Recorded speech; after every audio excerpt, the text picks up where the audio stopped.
그 흥과 또 신명을 잃지 않으면서 그 어려운 농사일을 극복하고 그다음에 마을을 하나로 묶어내는 그런 역할을 했던 것이 마을 공동체 문화가 사라지면서 농악은 낯설고 어려운 소리가 됐습니다. 그런데 기억하시나요? 대한민국의 위상을 전 세계에 알린 88 올림픽. 88 서울올림픽을 상징하는 휘장과 마스코트가 확정 발표됐습니다. 서울올림픽대회 주재위원회는 작품들을 면밀히 심사해서 국제올림픽위원회 승인을 얻어 내외 발표했습니다.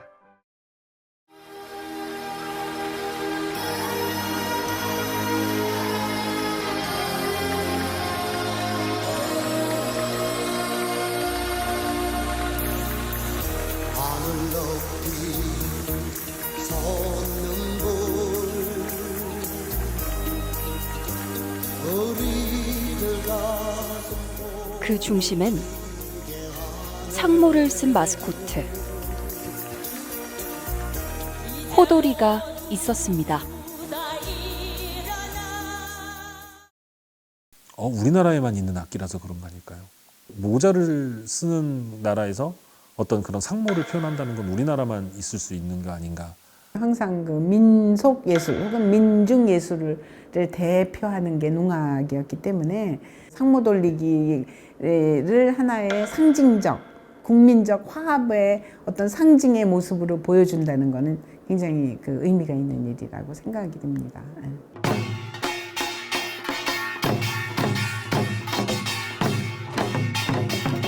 악기의 강약과 박자만으로 함께 어울리며 즐길 수 있는 농악.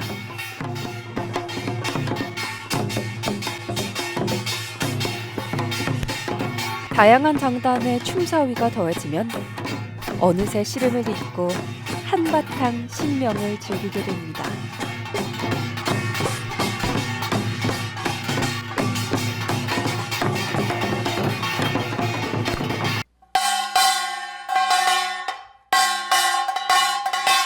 천둥 번개의 소리, 꽹가리.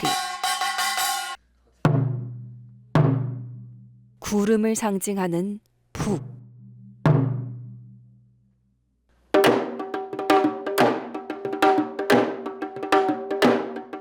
비를 의미하는 장구.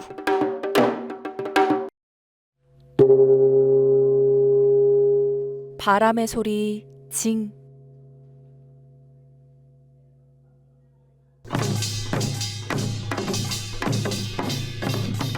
다양한 악기가 어우러져 만들어내는 강렬하고 화려한 소리와 몸짓.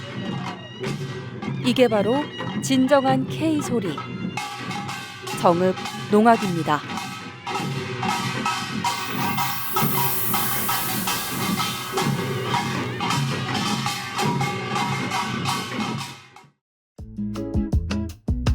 정읍농악 전수회관.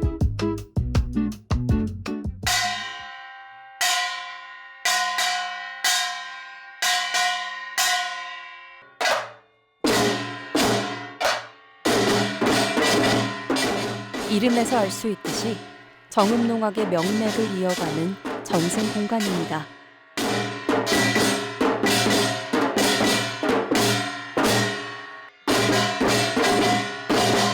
전통가락을 온몸으로 익히는 대학생들. 이들은 어떻게 농악의 매력에 빠진 걸까요? 밴드나 이런 건 솔직히 좀 흔하잖아요. 일단 풍물놀이라고 하면 엄청 좀 잘 안 하는 것 같고 독특하기도 하고 그래서 들어와 봤는데 박자 같은 게 좀 중심인 것 같더라고요. 다른 악기들은 멜로디도 많이 들어가고 그런데 여기는 박자니까 좀 더 그 박자의 찰진 맛이 잘 사는 것 같아요. 네, 그래서 매력인 것 같습니다. 그 선배들께 배울 때는 이게 맞나 싶기도 하지만 더 이상 배울 사람이 없고 그냥 다른 느낌인데 전문가 선생님께서 하시니까 이유까지 설명해 줘요. 왜 이렇게 해야 되는지 이유를 설명해 주시니까 좀 더 이해가 잘 되고 실력이 확 느는 게 느껴지는 것 같아요. 명인과 예인들이 전하는 장단이 세대를 넘어 새겨지는 곳. 숙박시설까지 갖춰진 이곳은 살아있는 문화의 배움터로 제 역할을 충실히 하고 있는데요. 잠깐 집에 다 모였으면 1초 2초 제지하고 반상 오늘은 특별한 공연이 더해졌습니다.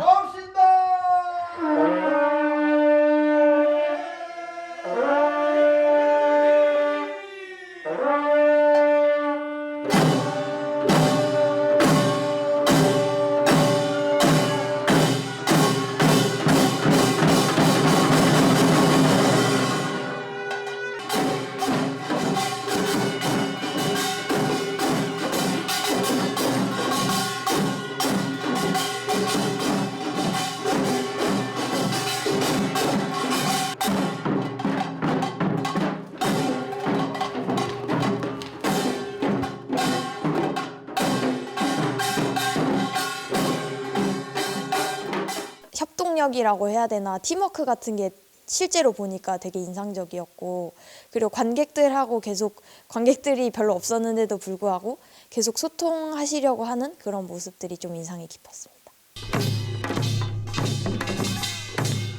민중의 소리 농악은 지역에 따라 서로 다른 가락과 특징을 가지고 있습니다.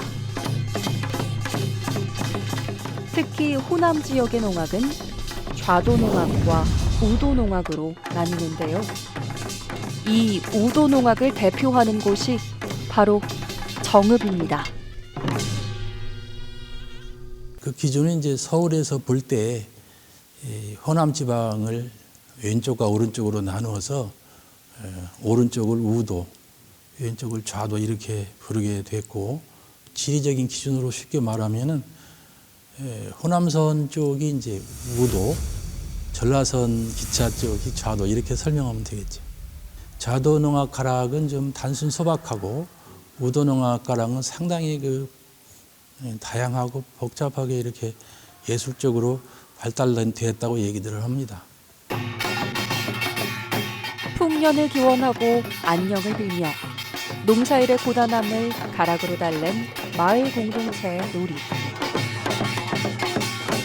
그러나 시간이 흐르면서 기량이 뛰어난 연희자들이 등장하고 가락과 춤사위는 정교하게 다듬어집니다. 농악은 발전을 얘기할 때는, 농악의 발전을 얘기할 때에는 소박한 마을 농악에서 이제 그 마을을 넘어서 여러 마을을 다니면서 치는 건립 농악, 또 이제 건립 농악이 점점 이제 발달하면은 이제 연예 농악으로 여러 사람들에게 보여주는 그런 볼거리가 많은 예능 실력을 많이 갖춘 사람들에 의한 농악으로 발전한다 이렇게 얘기를 하는데, 정읍 농악은 뭐 장구 노름도 개인 노름으로서 많이 발달을 했고 쇠 노름도 그렇고, 그러다 보니까 그 연예 농악적인 성격이 전국에서 가장 일찍부터 높은 수준으로 도달을 하게 된 거죠. 연주와 춤, 기예가 어우러진 종합적인 공연 예술. 연희 농악으로 발전된 농악을 판굿이라 부르기도 하는데요. 정해진 장소에서 돈을 받고 판을 벌일 만큼 정읍 농악은 눈부신 발전을 이뤘습니다. 예전부터 정읍농악은 뜬새, 소위 말하는 전문 예인들의 농악이었어요. 소위 말하는 연예인, 포장을 해가지고 돈을 받고 내가 이만큼 실력, 기량이 있으니까 돈을 받고 보여줬던 농악이에요.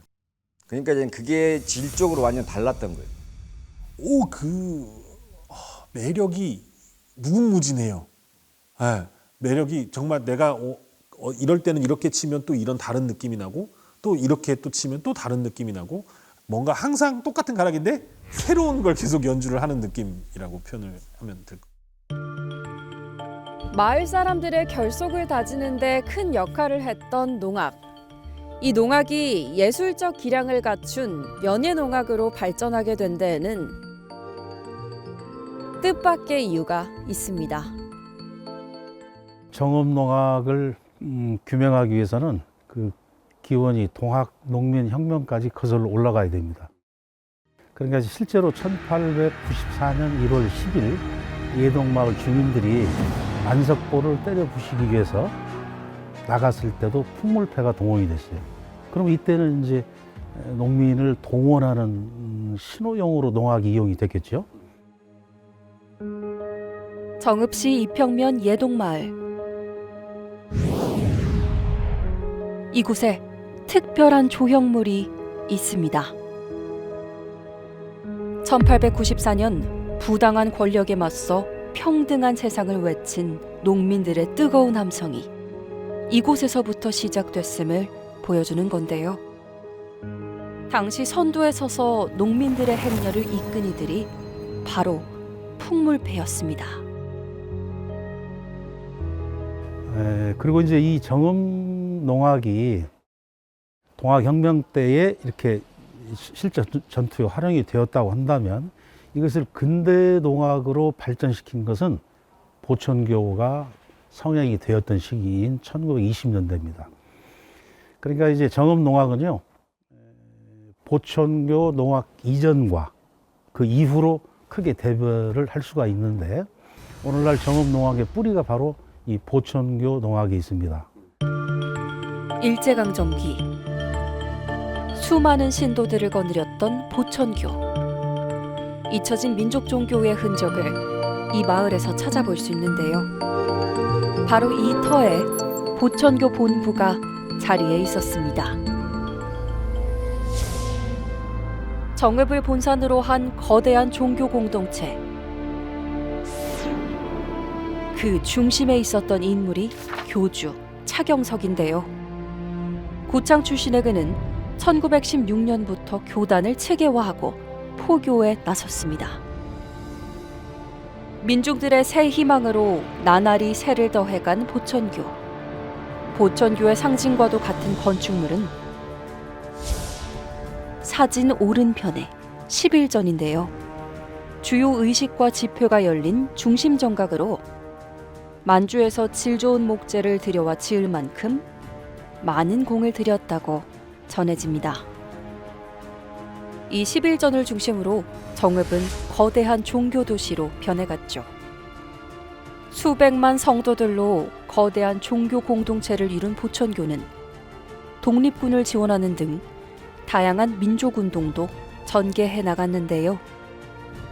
결국 일제의 강한 탄압 속에 보천교는 해체됐고 11전은 서울에 자리한 조계사 대웅전으로 새롭게 개축됩니다.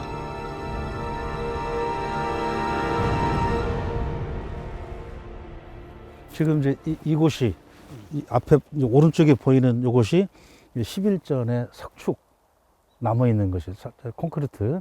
이곳이 한 135평 정도 되었다고 그러니까 11전의 규모를 짐작할 수 있죠. 특히 이쪽으로 올라가면은 지금 그 건물의 기둥을 올릴 수 있는 주춧들이 그대로 남아 있습니다. 역시 이 주춧들을 보고서도 이 11전의 규모를 가히 짐작할 수 있죠. 민족 종교 가운데 가장 성행했던 보천교. 그런데 보천교와 농악은 어떤 연관성이 있는 걸까요? 그 보천교는 원래 정산교 계통의 그 아주 대표적인 종교인데, 그러니까 그 원천 교주 사상가는 정산 강일순 선생이죠.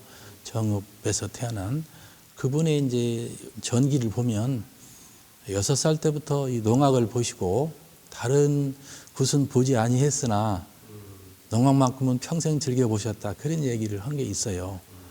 그분의 제자인 월곡 차경석 선생이 이 보천교를 창시를 했기 때문에 아마 그 사상적인 교주이신 정산 강일순 선생의 그런 생각을 아마 계승해서 농악을 의례음악으로 사용하며 예인들을 존중한 보천교. 자연스럽게 전국의 농악인들은 정읍으로 몰려들게 됩니다. 종교 의식을 하기 위해서 농악을 막 장려를 하니까 그때는 먹고 살기가 힘드니까 농악을 조금 잘했던 사람들은 오디션을 거쳐갖고 소위 말해서 오디션 거쳐갖고 보청기 들어가갖고 거기서 이제는 소위 말하는 직장인 것처럼 가장 유명한 사람이 장수 사람 백남윤이라는 사람인데 그 사람이 좌도농악 지역에서 태어나가지고 정읍으로 와서 그 우도농악을 하면서 그쪽에 아주 유명한 그 소고제비가 됐죠. 손꼽히는 실력군들이 모이면서 정읍농악은 각 지역의 특징이 융합된 수준 높은 예술 공연으로 발전해 가는데요.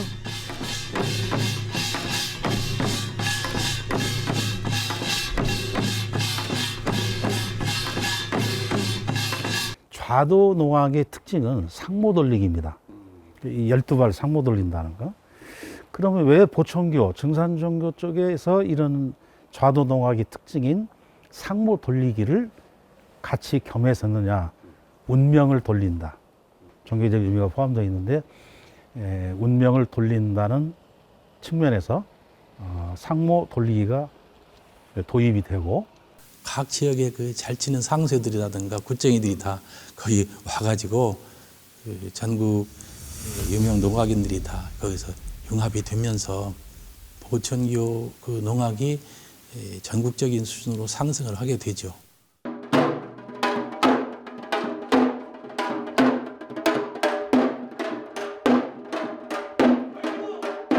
격동의 시대에 형성된 신명나는 가락. 힘차고 화려한 장단이 특징인 정읍농악은 강한 장단과 다양한 진법, 춤사위가 어우러진 종합적인 연희예술로 맥을 이어옵니다.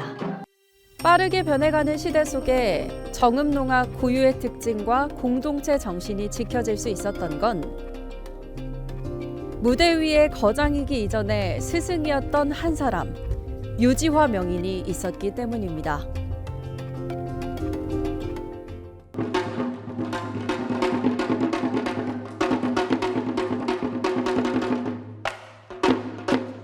정읍농악의 상징, 유지화 명인. 방방곡곡에 북년이 오라고 농부가 한 마리도 불러가면서 흥겹게 놀아보세요. 얼씨구 얼씨구. 그리고 우리 우도 농악에만 이런 농부가가 있습니다. 참 멋있죠, 우리 우도 농악이.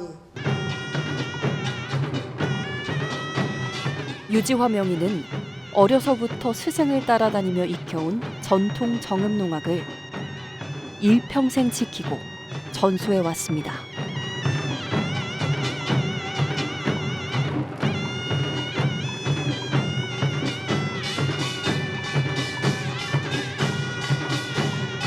우리 때는 배고팠어.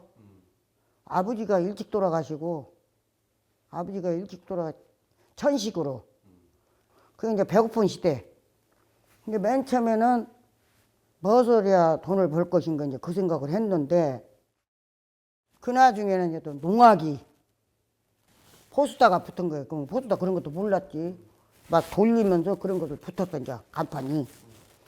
그러니까 그걸 또 배우러 댕겨.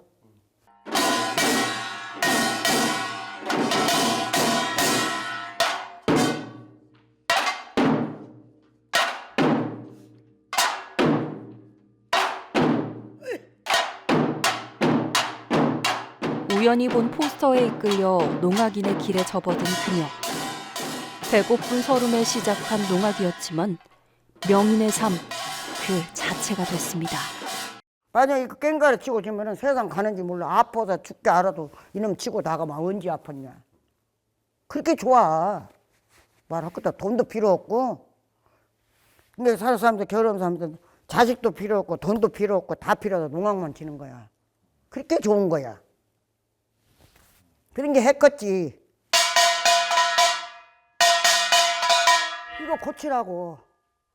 그냥 공기 가지고 오라고 고기고. 보라고 똑같이 팔아요. 여기 5짜리야. 이런데 쉬고 오는 거야 지금.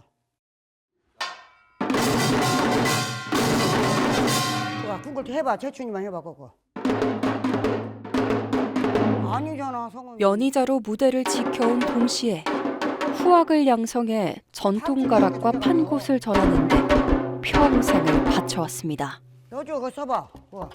좀 제 근본 뿌리를 좀 찾아가는 느낌이 항상 듭니다. 이 농악이라는 이 기본이 내가 좀 알았어도 깊이 있게 몰랐구나. 선생님 통해서 다시 깊이 있게 알아가는 이런 과정들이 너무 저한테는 좋은 기쁨인 것 같습니다.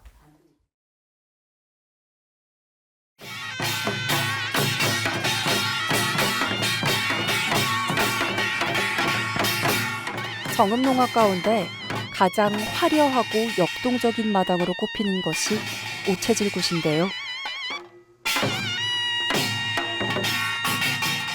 원형의 원무대열로 행진하며 3분박과 2분박이 혼합된 까다로운 장단을 치는 게 특징입니다.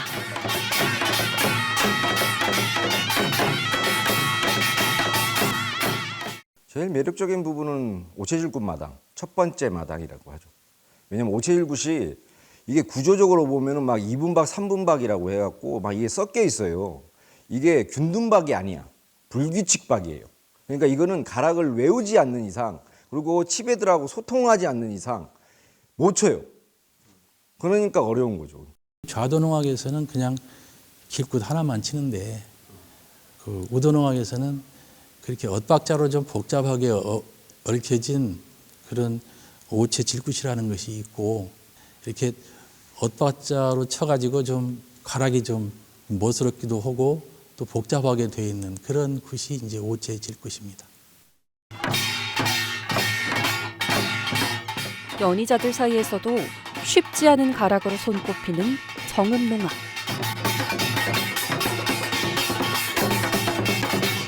수많은 연희자들의 노력과 시간 속에 다듬어진 장단은 그만큼 남다른 깊이와 정교함을 가지고 있습니다.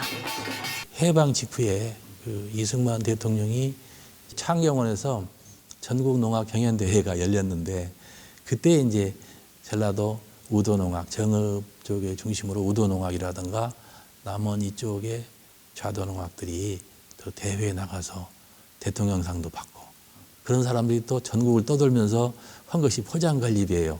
그래서 이제 이 전라도 호남농악이 전국을 누비면서 전국 농악의 이제 중요한 연예농악으로 발달을 했죠. 그러니까 판굿을 못 치면 농악이 아니야. 그래서 정업이 특이한 거지. 특이하고 정업 알아주고. 왜냐면 얘가 가락이 좀 어려워. 많고 어렵고 힘들고. 근데 좋은 거지. 힘드니까 좋은 거예요, 이게. 어렵고. 쉬우면 재미없어. 지난 2014년 유네스코 인류무형문화유산에 등재된 농악. 단순한 마을놀이를 넘어 예술의 경지를 이룬 농악의 우수성과 고유성을 전 세계인이 인정했습니다. 전통 문화는 전통시대부터 내려온 문화를 일반적으로 얘기하는 거고 무형유산, 그래서 유산이라는 말이 이렇게 붙으면 거기에는 현재적 개념이 굉장히 강하게 들어가 있어요. 무슨 뜻이냐면은 모든 전통 문화가 다 무형유산이 아니고 현대인들이 선택을 해서 그거를 지속 가능하게, 그러니까 전승시키는 것, 그것을 말합니다. 유산은 우리에게 남겨진 것, 따라서 살아있어야 돼요. 단순한 기록이 아닌 사람에서 사람으로 이어져 온 무형의 유산. 우리는 농악을 어떻게 지켜가야 할까요? 우리 그 민족의 정체성을 지키는 일이라고 봅니다. 굉장히 중요하죠, 그거는. 그래서 우리가 한국인이 한국인다움, 한국이 한국다움, 이런 거를 찾아갈 때 무형유산이 없으면 도대체 뭘 가지고 우리 한국인이라고 얘기할 수 있을까?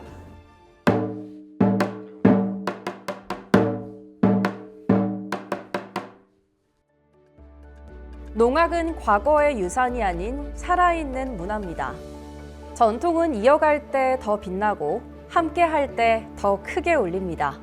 정읍 농악의 깊은 울림이 변함없이 이어지길 기대해 봅니다.